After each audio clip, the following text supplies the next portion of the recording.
Okay, so your phone stopped working, it stopped charging, it won't turn on, you have no idea why, you didn't drop it in water, it's not your fault. When it is not your fault, you can get a new device for free.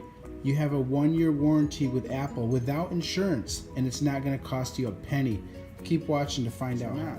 First step you're going to do is Google the word Apple warranty.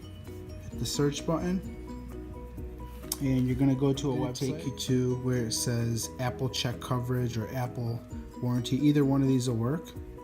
Click on that, and it's going to ask you for not your ESN or your IMEI, but it's going to ask you for your serial number.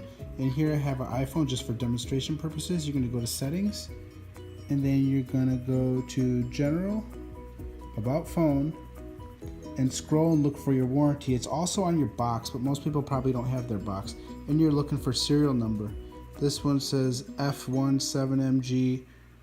Go back over here and you're going to type all that in. I must have typed that little number thing, whatever. And here it talks about what kind of coverage you have. And if it's less than 1 year old, all these will be green. Repairs and service coverage, mine has expired on this phone that I was using on demonstration purposes only.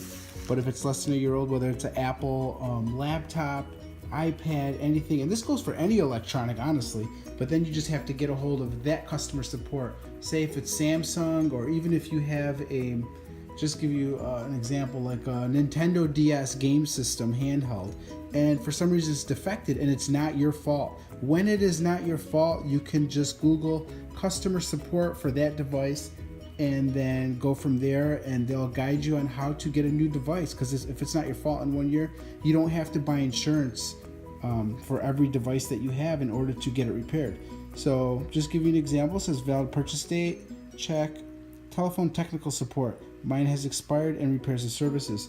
So if there was something wrong with this phone, like it stopped charging and they didn't find any signs of water damage after they opened up and peeked inside, then they would just automatically have you send this to an address, is what they do. That's the process. After you find out if you have coverage, you're just going to contact Apple technical support or Apple customer service, talk to a live person. They'll tell you where to send the phone to. They'll even send you a package where you can put your device in there, send it to them. That's free of charge. They pay for everything, and then they'll send you a brand new phone if they can't fix it and it's not your fault. So I hope this video helps you out on how to get a new device if it's less than 1 year old. Thanks for watching. Give me a thumbs up if it helped you out. Thank you.